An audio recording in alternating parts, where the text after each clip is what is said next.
Avec cette vidéo, on commence une nouvelle unité, UA4, qui va nous parler d'optique géométrique. Qu'est-ce qu'on va voir dans ces chapitres? On va parler de lumière, sa production, sa propagation, sa détection, son comportement quand il rencontre différentes surfaces. On va parler de miroirs et de lentilles qui vont corriger nos yeux, les défauts de nos yeux, myopie, presbytie, hypermétropie, de lentilles qui vont nous permettre d'étudier le microcosme à travers le microscope et qui vont nous permettre aussi de regarder vers les étoiles à travers la lunette astronomique. Des miroirs aussi qui vont nous permettre de nous voir à l'envers, qui vont nous jouer des tours et qui vont aussi être utilisés pour construire des télescopes, pour aussi étudier le corps céleste. Maintenant, pour voir tout ça, pour comprendre tout ça, on doit comprendre ce que c'est la lumière. Ce qui nous paraît comme une question facile aujourd'hui.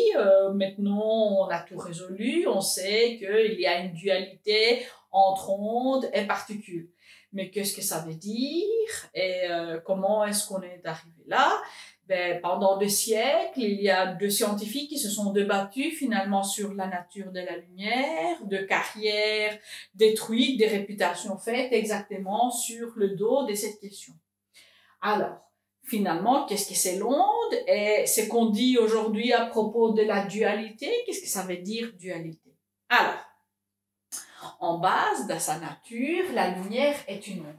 Est une onde pas n'importe quelle, c'est une onde électromagnétique. Alors, je le note là, électromagnétique. Elle n'est pas la seule, la lumière, au moins la lumière visible de ce qu'on voit. Il y a d'autres ondes électromagnétiques. Il y a les ondes radio, il y a le micro-ondes que vous utilisez pour chauffer votre nourriture. Là, les ondes radio, c'est pas seulement la radio, c'est aussi les ondes de télé, quand il y a des antennes. Il y a beaucoup de pays qui ont toujours des antennes. Il y a toutes les télécommunications, le GSM, le talkie-walkie, etc. Et avec ça, dans le bas du spectre, ce qu'on appelle les spectres électromagnétiques, on a aussi l'infrarouge. L'infrarouge que peut-être vous avez entendu parler dans la photographie la nuit. Deux animaux par exemple, pour voir les animaux nocturnes, il n'y a pas assez de lumière pour le voir, mais avec des caméras infrarouges, on voit la chaleur qu'ils dégagent, alors on peut vraiment voir ce qu'ils font. C'est aussi dans des émissions télé où on voit la police qui chasse de voleurs. C'est aussi avec des caméras infrarouges qu'ils peuvent le voir parce que voilà, tout corps qui est plus chaud de son environnement va produire ces ondes électromagnétiques spécifiques qui peuvent être captées avec une caméra. Avec tout ça, on a la lumière visible. Et la lumière visible, c'est la lumière, finalement, voilà, c'est qu'on va voir, nous, comme lumière, et c'est qui va nous occuper lors de cette unité-ci. Après la lumière visible, il y a l'ultraviolet, qui commence à devenir quand même dangereux. Les ondes électromagnétiques qui vont être au-delà de ça vont être très dangereuses. Maintenant, l'ultraviolet, c'est ce qui nous fait bronzer. C'est exactement aussi ce qu'on utilise pour stériliser des draps dans les hôpitaux, parce que l'ultraviolet, comme ça peut tuer des cellules, ça tue des bactéries et ça peut détruire aussi les virus. Alors, avec l'ultraviolet et montant dans la dangerosité, ce sont le fameux rayon X, que vous connaissez, voilà, si vous êtes allé à l'hôpital pour faire une radio, ce sont des rayons X que vous faites, vous n'avez pas vraiment beaucoup de doses, mais les rayons X sont dangereux, peuvent aussi tuer des cellules, c'est pour ça qu'on dit qu'on ne doit pas vraiment faire de radio après radio, et qui sont suivis par des rayons qui sont beaucoup plus destructeurs, qui sont les rayons gamma, qui peuvent tuer. C'est ça ce qu'on a quand on a des réactions nucléaires et on a des gamma qui sortent. On les utilise dans l'hôpital pour les traitements de cancer, mais vraiment c'est quelque chose de très très dangereux. Alors vous voyez, il y a toute une famille de ondes électromagnétiques pardon, dont la lumière visible fait partie. Mais qu'est-ce que c'est une onde électromagnétique? Ben, une onde en général, c'est une perturbation dans l'espace qui se passe en fait à un endroit précis, un événement, et dont les effets se propagent, partent en fait, et les effets se voient à d'autres endroits de l'espace, à autres endroits de temps. Pour les ondes électromagnétiques, ce qui va produire les ondes électromagnétiques, l'événement initial, c'est un mouvement d'une particule chargée.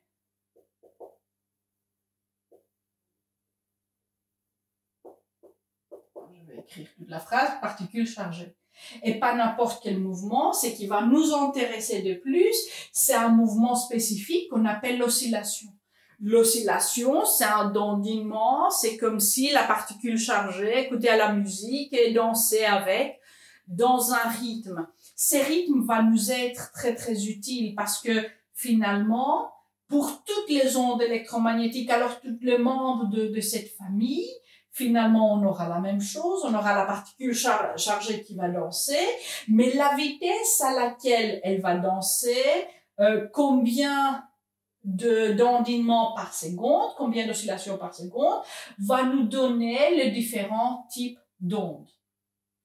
Alors, pour la lumière visible, c'est on n'a pas n'importe quelle particule chargée, on a des électrons qui vont bouger et qui vont bouger dans un rythme qui est quand même très très rapide, qui va être de 400 THz à 789 THz. Ça, on peut le dire plus ou moins à 800 THz pour l'avoir en fait plus facile en mémoire. Qu'est-ce que ça veut dire ça? Vous n'avez jamais vu les Hertz, je sais, mais je vous explique. Alors, ça veut dire que pour qu'on produise de la lumière visible, un électron doit bouger 400 fois 10 puissance 12 fois par seconde. Alors, on va faire ces mouvements 400 fois 10, 12 fois par seconde, jusqu'à 800 fois 10 puissance 12 fois par seconde. Vous voyez que je n'aimais pas, en fait, le 10 puissance 12 en chiffres, parce qu'on ne sait même pas prononcer, en fait, il n'y a pas vraiment de mots pour expliquer combien de millions de milliards, etc. Ça se passe. C'est vraiment, vraiment, vraiment très rapide. Maintenant, les autres familles, chaque famille a vraiment sa gamme de fréquences, c'est comme ça que ça on appelle. On a les ondes radio où les électrons ou d'autres particules chargées vont bouger plus lentement. Et en fait, en parcourant vraiment toutes ces listes que je vous ai fait, ici, on va être de très, très, très rapide. Et ici, pour les rayons gamma, ça ne va même pas être des électrons, ça va être des particules subatomiques, de particules qui se trouvent à l'intérieur même des protons et des neutrons dont vous avez parlé en chimie. Mais on va laisser un tout petit peu ces catégories. Ces autres catégories, on va voir en 6e et on va les étudier. Pour ce qui concerne cette unité, on va finalement étudier le visible. C'est qu'on aura en tant que comportement va être même que pour les autres ondes électromagnétiques. Alors, jusqu'alors, je parlais des ondes électromagnétiques, j'ai expliqué, mais je n'ai pas expliqué la dualité. Alors, voyons ici, j'ai dit que la fréquence monte, ça veut dire que les électrons, les particules vont bouger de plus en plus vite. Même dans le visible, on voit que les électrons vont bouger à différentes vitesses, c'est qui va nous donner la couleur. Alors, dans le visible, les plus petites fréquences vont nous donner les rouges, plus il y a l'orange, le jaune, le vert, le bleu, et on va finir par le violet. qui a des électrons qui vont bouger les plus vite.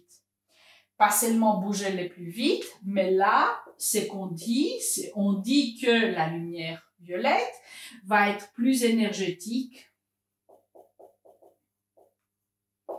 que la lumière rouge qui va être moins énergétique.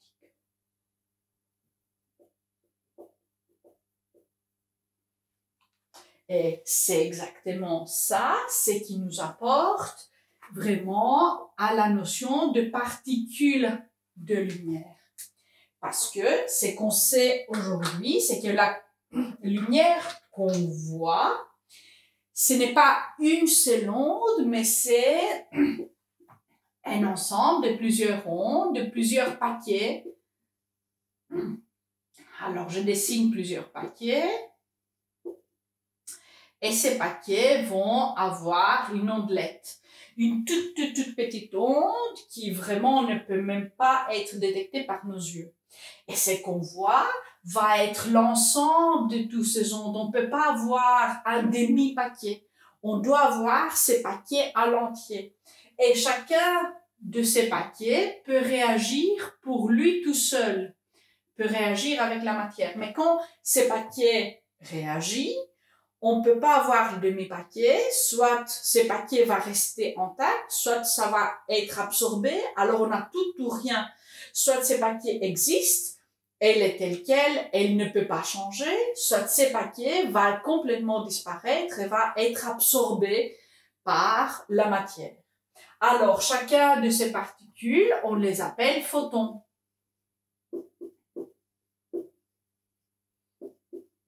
Ce ne sont pas vraiment de particules, il n'y a pas de masse, on ne peut pas vraiment les imaginer en tant que petits balles, parce qu'il n'y a pas de masse, il n'y a pas vraiment de dimension dans l'espace, ce sont de petits paquets d'énergie lumineuse qui vont faire qu'un photon rouge va avoir moins d'énergie qu'un photon violet.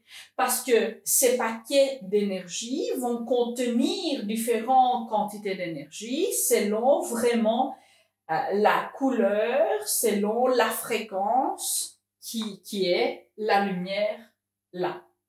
C'est qui explique la dualité onde-particule. Alors, je récapitule, comme ça c'est peut-être plus facilement ancré dans votre cerveau.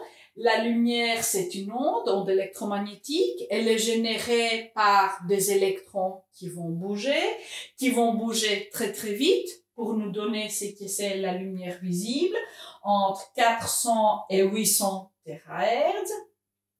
Et cette fréquence va donner une différence dans l'énergie, une énergie qui vient en des paquets. Et ces paquets ne peuvent pas être séparés, ne peuvent pas être coupés. C'est pour ça qu'on dit que ces paquets ont une existence de particules.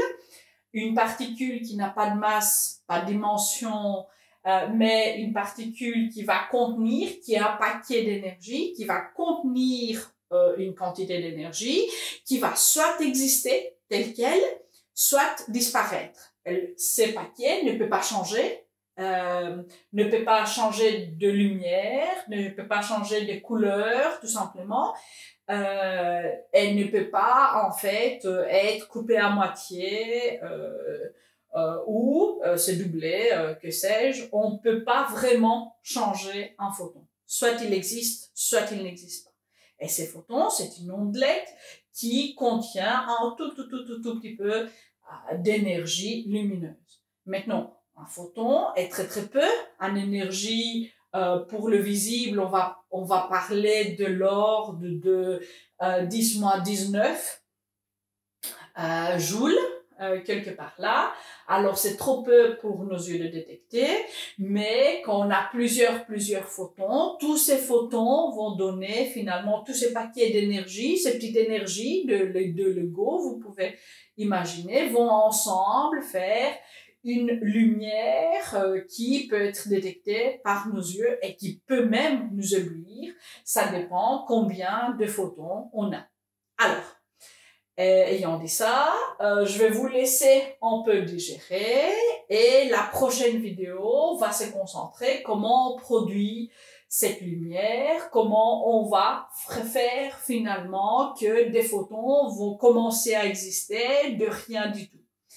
Jusqu'à là, je vous dis au revoir et à très bientôt. Ciao!